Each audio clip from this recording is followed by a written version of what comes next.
పారు పెళ్లి వాళ్ళు వచ్చి చాలా సేపు అయింది. వరపూజకి అంతా సిద్ధమయ్యారు. నువ్వు ఇక్కడ కూర్చుంటేలా? పార్వతి రానే లేదు చూసారా? ఇంటికి పెద్దలుడు పెద్ద కూతురు కదా, స్వయంగా వెళ్లి పిలవండి అంటే పోస్ట్లో శుభలేక పంపుతారా? వచ్చిన చుట్టాలంతా పెద్ద కూతురు ఏదని అడుగుతుంటే నోరు నొప్పుకోలేక చస్తున్నావా? నీకు పుణ్యం ఉంటుంది. ఆ పని మాత్రం చేయకు. పద పద. అబ్బా నాకు గుండె దడగా ఉంది, నేను రాలేనండి. నిన్ను చూస్తుంటే నాకు దడగా ఉంది. అమ్మగారు అమ్మగారు పెద్దమ్మ గారు వస్తున్నారు. నాకెక్కడికి పోతుంది? అది వచ్చింది. అమ్మా అమ్మా అమ్మా వచ్చావా తల్లి? నీకోసమే ఎదురు చూస్తున్నాను. అసలు రావేమో అనుకున్నానమ్మా. ఎందుకు రానమ్మా? అమ్మాయి గారు అమ్మగారికి 1000 ఏనుగులు బలం వచ్చింది. బాబేడమ్మా మీ ఆయన రాలేదు? వెనకొస్తున్నారమ్మా.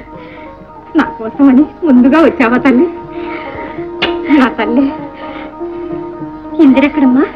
పెళ్లి కూతురుగా ఏమోలో కూర్చుని ఉంటుంది. అయింది అమ్మాయి గారు అల్లది అడిగిపోయిందనమాట. నమస్కారం అండి. బావా ఆడవాడంతా బాగానే ఉంది. మన పంచాయతీ పూర్తికి ఏమైనా చందా ఇస్తారేమో. మనం ఇస్తే పుచ్చుకుంటారు అంతేనా?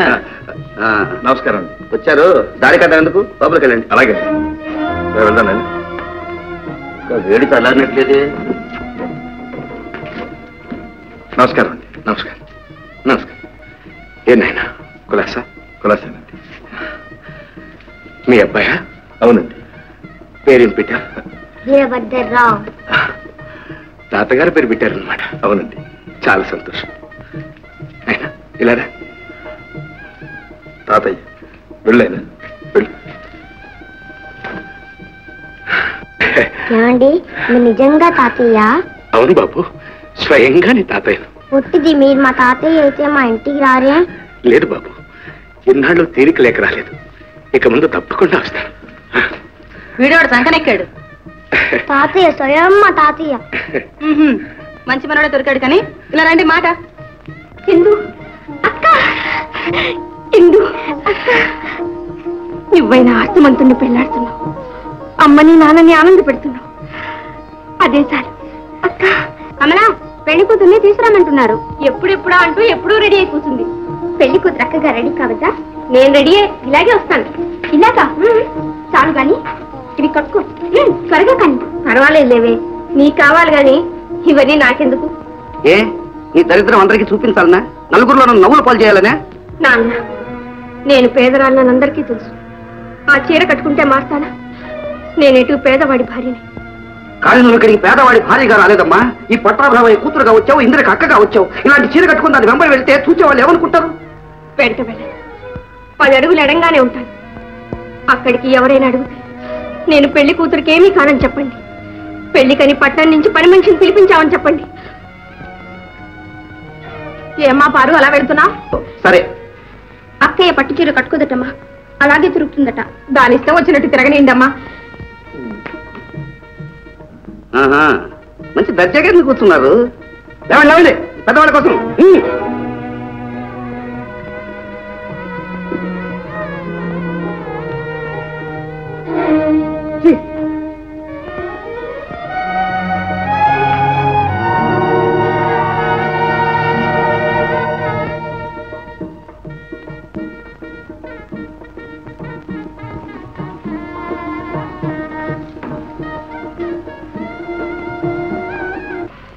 పేదవాడికి భగవంతుడిచ్చిన పెన్నిదే ఊరు.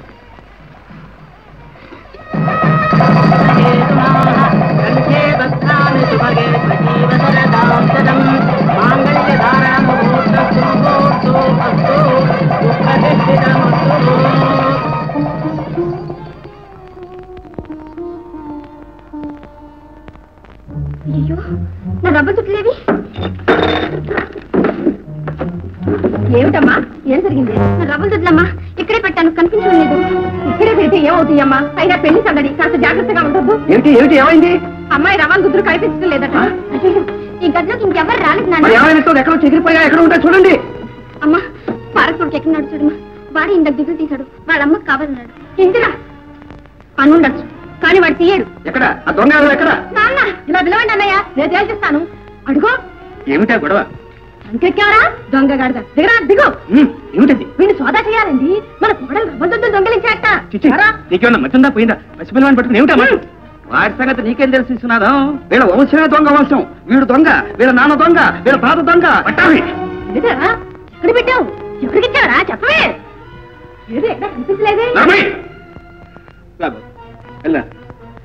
ఎందుకు మూయాలి రోజు అంత తేలిక వదిలిపెడతారేంటి? ఈ సంగతి ఒకటి తేల్చుకుంటాను. అది అమ్ముకు చూడేమో పెట్టెలన్నీ వెతకండి. పార్వతిని అడగండి, అడిగి చూడండి.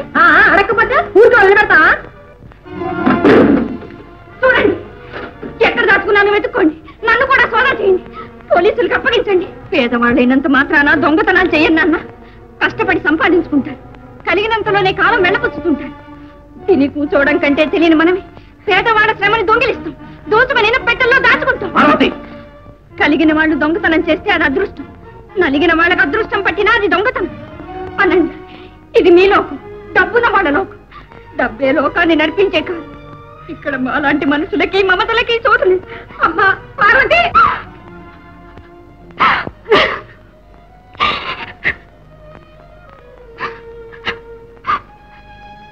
వెళ్దాం పదండి. అమ్మా పార్వతి, పార్వతి, ఈ తప్పంతా నాది. ఈ ఇంట్లో మాట సాగని దాన్ని, నిన్ను పిలిచి అవమానిస్తుంటే పెదవి కదలేని దాన్ని.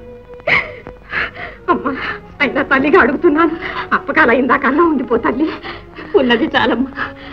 పుట్టిల్లున ప్రేమ కొద్దీ వచ్చాను, పుట్టడు నింద మూట కట్టుకున్నా. ఇంకెందుకమ్మా పారు, నన్ను దుఃఖ పెట్టిపోతావా అమ్మా? లేదమ్మా, ఇంకా దుఃఖపడకుండా పోతున్నాను. కన్న వాళ్లే చేసిన అవమానాన్ని మింగలేక, అభిమానాన్ని చంపుకోలేకపోతున్నాను. మళ్ళీ ఇక్కడ పెట్టారు కొలుపు. ఏమండి, పార్వతి వెళ్ళిపోతున్నదా? మీరన్నా ఉండమనండి. మనకున్నదే 2 బిడ్డలు, అందులో మళ్ళీ తేడాలు ఎందుకు చెప్పండి? ఉండమనండి, మీ నోటి మీదుగా పార్వతిని ఉండమనండి. ఇంకా మెతుకు లేకపోయినా మీసాలకు సంపంగా ఉన్నాయి, కూటికి లేకపోయినా నీటికి ఏం లోట్లేదు. పోనీ ఏదో ఒక రోజు వాళ్ళని వచ్చి కాళ్ళ మీద పడతారు. పట్టాభి గారు, ఒకప్పుడు నేను మీ ఆశ్రయంలో పెరిగాను. ఆ కృతజ్ఞతతోనే మీరెన్ని అక్రమాలు అన్యాయాలు చేసినా సహిస్తూ వచ్చాను. మీకు డబ్బుందన్న అహంభావమే తప్ప కూతురు అన్న ఇంగితం అనుమాత్రం కూడా లేదు. ఆ కలిమే లేకపోతే నువ్వెందుకు పనికిరావు? కలిమిలేములు కావడికుండదు. డబ్బు వస్తుంది పోతుంది, కానీ మనుషులు మమతలే శాశ్వతాలు. మనిషే డబ్బులు సంపాదిస్తాడు, ఆ మనిషే సంపదల్ని సర్వాన్ని సృష్టిస్తాడు. అలాంటి మనుషుల్ని, మానవ విలువల్ని డబ్బుతో కొలిచే మీరు మనుషులు కాదు, రాక్షసులు. ఏమిటి, మేము మీ కాళ్ళ దగ్గరకు రావాల్సి వస్తుందా? రాదు, ఎన్నటికీ రాదు. మీ మా మధ్య పెరిగిన ఈ ఆస్తులు అంతస్తులు నశించే వరకు మళ్ళీ మీ ముఖం కూడా నేను చూడను. ఎప్పటికైనా మీరే మా కాళ్ళ దగ్గరకు రావాల్సి వస్తుంది.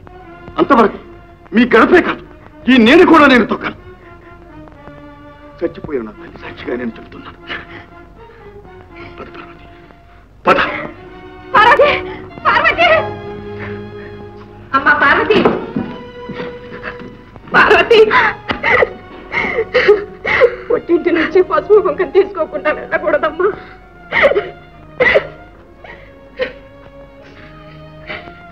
తీసుకో.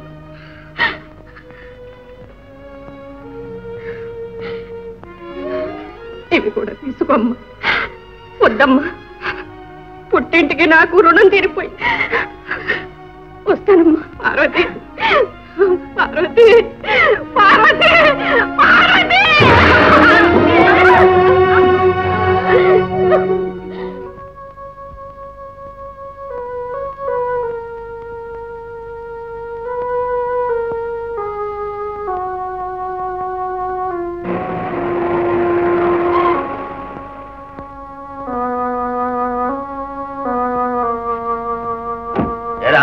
నీ ఎల్లుడు గొప్ప చూపుకోవడంలో స్నేహితుడిని మర్చిపోయావు.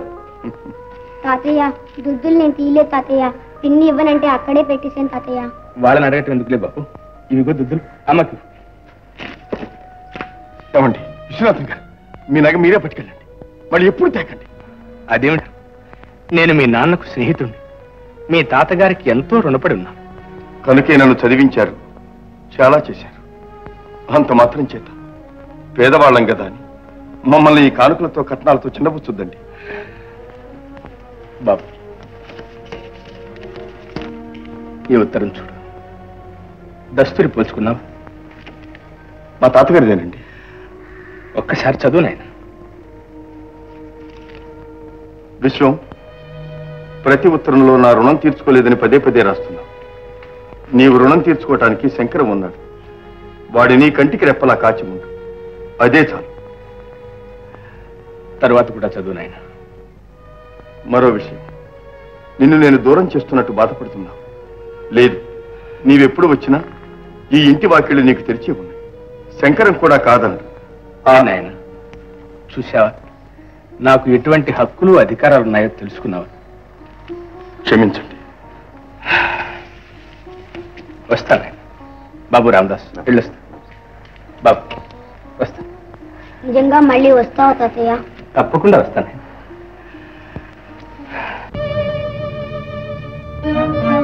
నా కోసమని ముందుగా వచ్చావా తల్లి?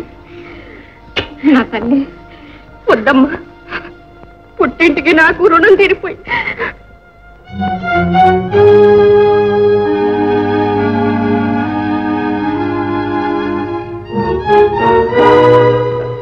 నమస్కారం. వచ్చారు, దారి కట్టేందుకు లోపలికి వెళ్ళండి. అలాగే.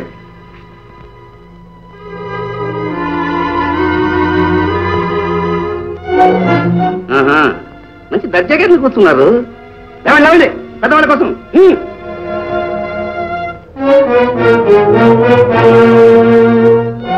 ఇంకా మెతుకు లేకపోయినా మీసాలకు సంపగా ఉన్నాయి. కూటికి లేకపోయినా నీటికి ఏం లోట్లేదు. పోనీ ఏదో ఒక రోజు వాళ్ళని వచ్చి కాళ్ళ మీద పడతారు. మనిషే డబ్బులు సంపాదిస్తాడు. ఆ మనిషే సంపదల్ని, సర్వాన్ని సృష్టిస్తాడు.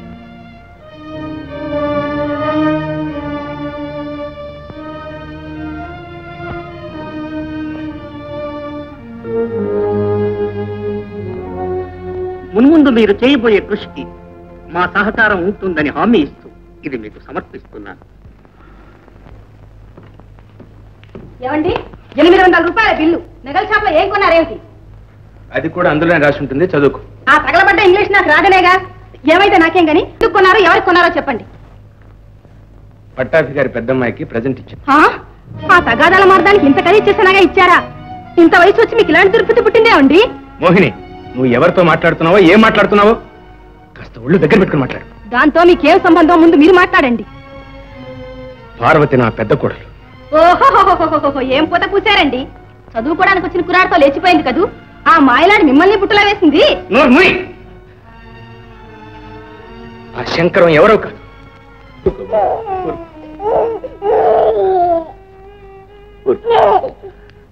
చచ్చి ఏ లోకానుందు నీ అమ్మ నా బ్రతుకంతా ఏడుతుంది. నువ్వు కూడా ఎందుకు క్షమించండి. మీ కంటి తడి ఇంకా ఆరనే లేదు. మళ్ళీ పెళ్లి ప్రస్తావన తెచ్చి మిమ్మల్ని బాధ పెట్టాను. అయ్యో, ఇందులో బాధే ఉందండి. నాకే గనక మరో కూతురు ఉన్నట్టయితే విశ్వానికి ఇచ్చి పెళ్లి చేయినా చెప్పండి. ఇప్పుడు నా కూతురు బదులు మీ కూతురు అవుతుంది. ఉండండి, వెళ్ళి మాట్లాడేస్తా. చూడండి, నాగా ఒక్కగానొక్క పిల్ల. దానికి తను రెండో పిల్లవాడిని తెలుసుకుంటున్నట్టే తెలియకూడదు. ఈ పిల్లవాడు ఉన్నట్టే ఎవరికి ఎప్పటికీ బయటికి పొక్కకూడదు. అదే నిజమే. అంటే విశ్వనాథం తన పిల్లవాడితో ఎలాంటి సంబంధం ఉంచుకోకూడదు. అయ్యో, అదేమిటండి? అసలే తల్లి లేని వాడిని తండ్రి కూడా వదిలేస్తే ఆ బిడ్డ గతి ఏం కావాలి చెప్పండి. వాడికేమండి, అటు మీరున్నారు, ఇటు నేనున్నాను. అమ్మాయి సుఖం కోసం అలా చేస్తున్నానే గాని వాడి విశ్వనాథం కొడుకు కాడా, నాకు మనవడు కాడా? వాడి భవిష్యత్తు నేను చూస్తాను. వాడికి కావాల్సిన అన్ని ఏర్పాట్లు ఘనంగా నేను చేస్తాను. మీరు ఆ చింత వదలండి. ముందు విశ్వనాథం సంగతి చూడండి. కానివ్వండి, అన్నిటికీ ఈశ్వరుడే ఉంటున్నాడు. ఏది ఏమైనా ముందు విశ్వం పాడు కాకుండా మనం చూసుకోవాలి. వాడిని ఇప్పుడు వెంట పంపిస్తాం. అలాగే. విశ్వం, లక్ష్మణపతి గారు ఏమంటున్నారో విన్నావా? విన్నాను మావయ్య, అంతా విన్నాను. ఆయనకు మన కష్టం కానీ తన కన్న కూతురు ఇష్టం కానీ ఏమీ అక్కర్లేదు. డబ్బు కావాలి. ఎన్ని పాపాలైనా చేసి అది సంపాదించి పెట్టడానికి ఒక తెలివైన గుమస్తా కావాలి, అంతే. ఒరే, నువ్వెంత దుఃఖంలో ఉన్నా ఎదుటి వాళ్ళకి దుఃఖం కలిగించకూడదురా. కాదులే మావయ్య. అవునరా, ఆయనకి ఇప్పటికే కావలసినంత డబ్బు ఉంది. డబ్బు పారేస్తే నీకన్నా తెలివైన గుమాస్తాలు ఎందరో దొరుకుతారు. కానీ ఏమీ లేని నీకు ఉన్న ఆస్తిని కన్న కూతుర్ని ఇస్తానంటున్న ఆయన గొప్పతనాన్ని చూడరా. తెల్లనివన్నీ పాలనుకునే నీకు ఇలాంటివన్నీ అర్థం కావలే మావయ్య. అర్థమై నువ్వు చేసేదేమిటయ్యా? సన్యాసం పుచ్చుకోవటమేనా? పిచ్చివాడు. చూడు, సుశీల కూడా నిన్నెంతగానో ప్రేమించింది. కానీ నీకోసం బతకరిగిందా నాయన? లేదు. ఆమె పని ముగిసింది, ఆమె వెళ్ళిపోయింది. కానీ నీ కర్తవ్యం ఇంకా మిగిలిందిరా నాయన. అందుకోసం నువ్వు బతికున్నావు. అందుకు ఫలితంగా బ్రతుకు దూరంగా పారిపోవటమేనా చెప్పు. కాదులే మావయ్య, ఇందులో చాలా సాధక బతకాలి. నా మాట లేదు, మంతి లేదు, నేను చెప్పినట్టు చెయ్యి. మావయ్య, ఇలా చేస్తే నేను సుశీలకు ద్రోహం చేసిన వాడిని అవుతాను. ద్రోహం? భర్త దేశదిమ్మరై తిరుగుతూ ఉంటే తన బిడ్డకు తల్లితో పాటు తండ్రి కూడా లేకుండా పోతే సుశీల ఆత్మకు శాంతి కలుగుతుందా? మావయ్య, నా బిడ్డ ఆత్మశాంతి కోసమైనా నిన్ను పాడు కానివ్వనరా. పెద్దవాడిని ఎందుకు చెప్తున్నాను అర్థం చేసుకో. ఇంటి ముందు వచ్చిన లక్ష్మిని వెంటబడి తరిమే ఇక్కడ.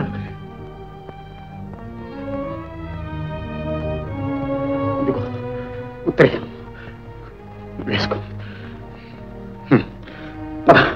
మావయ్య, పద బాబు. బావయ్య, కాదన్నావు, నన్ను చంపుకుతున్నంత ఒట్టు మళ్ళీ నీ మొహం నాకు చూపించు.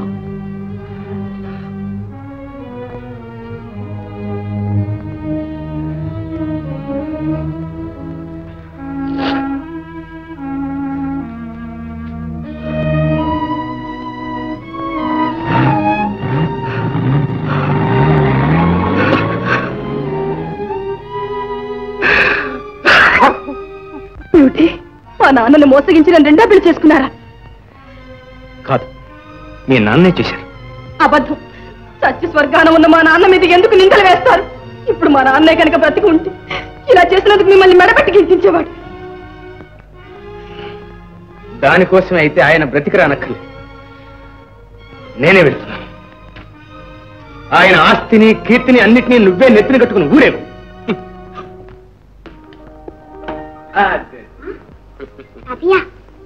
అవును బాబు, నువ్వు రమ్మన్నావుగా, అందుకని వచ్చేసాను. మళ్ళీ వెళ్ళిపోతావు? వెళ్ళను. మొన్న వెళ్ళిపోయావుగా? లేదు బాబు, ఇక వెళ్ళను. ఎప్పుడూ ఇక ఈ మనవడితోనే ఉండిపోదామని వచ్చాను. అమ్మా అమ్మా, తాతయ్య వచ్చారు. నమస్కారం. ఏమ్మా కులాసాగా ఉన్నావా? అమ్మా, తాతయ్య మన ఇంట్లోనే నాతోనే ఉంటారంటమ్మా. అంతటి అదృష్టమా బాబు? శ్రీమంతులు ఈ పేద కొంపల్లో ఉంటారా? తాతయ్య నీతో పరిహాసాలు ఆడుతున్నారు.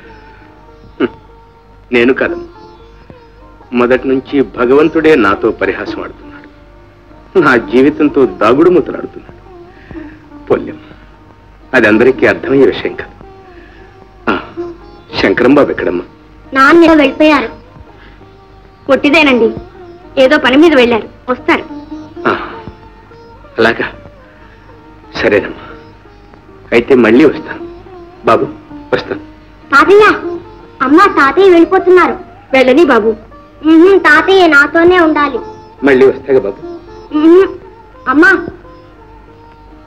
వారు తండ్రి కోసం, వీడు తాత కోసం ఎప్పుడో రాకపోరని 1000 కళ్ళతో ఎదురు చూస్తున్నారు. వీడు మీరే తాతయ్య అనుకుంటున్నాడు. మీరు అలా ఆశ పెట్టవలసింది కాదు. లేదమ్మా, నిజంగానే వచ్చేసాను.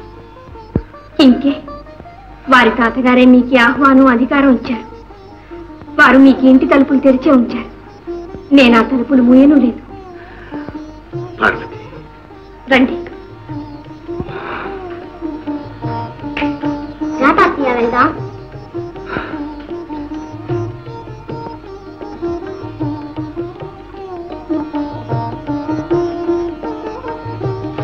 ఇది వారి తాతగారు ఉండే గది. వారి నాన్నగారు వస్తారని ఈ గదిని అలాగే ఉంచాం. మీరు ఇక్కడే ఉండొచ్చు. నేనా? అవును, మీరు మా తండ్రి వంటి వారు. తాత మనవాళ్ళు కబుర్లు చెప్పుకుంటూ ఉండండి. నేను స్నానానికి ఏర్పాట్లు అవి చేస్తాను.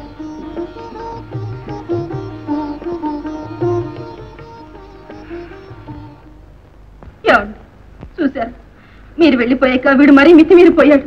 ఊరి నిండా అప్పులు చేస్తున్నాడు. డబ్బు అని మాటి మాటికి నా ప్రాణం తీస్తున్నాడు. డబ్బు?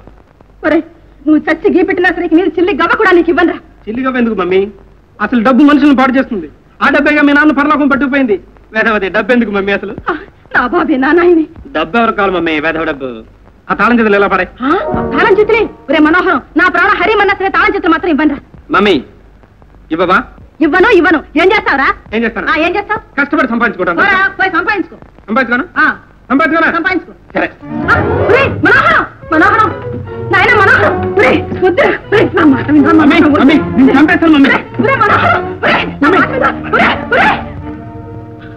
అయితే మళ్ళీ ఈ ఊరు నుంచి మకాం ఎత్తేసి అడవిలో కాపురం పెట్టి అక్కడ ఒక ఊరు కట్టాలంటావు. రే, నన్ను ముప్పు తిప్పలో పెట్టి 3 చెరువుల నీళ్లు తగ్గించేస్తున్నావురా. అదే రా నిర్మసి తగినంత శ్రమ చేయాలి, ఆ శ్రమ 10 ఫలించాలి. అయితే నువ్వు ఎక్కిన గురువు దిగనంటావు. ఇప్పుడు ఎలా దిగేది? ప్రభుత్వం వారి దగ్గర నుంచి బంజర్లు కబురుకు తీసుకున్నాం, అవును. అప్పు కూడా పుచ్చుకున్నాం, అవును. కావలసిన పరికరాలేవో ఆర్డర్లు ఇచ్చాం. సత్యంరా దేవుడా, కొండనాలకి పెడితే ఉండనాలకి కూడా ఉందన్నట్టు ఓటానికి మన దగ్గరే ఉందిరా, దరిద్రమేగా. అది కూడా పోతుందని భయమా? చేసిన చాకరీ పోతే చాలరా. తప్పు రాసుగా దండంతో సరి చెప్పండి. తల్లిని నమ్మినవాడు ధరణిని నమ్మినవాడు ఎప్పుడూ చెడిపోడు. తల్లి చచ్చే కష్టాలు పడి మనకు జన్మనిస్తుంది, ఈ భూమి మీద పడేస్తుంది. ఆ తరువాత ఈ భూమాతే సర్వ బాధలకు వచ్చి మన బ్రతికిస్తుంది.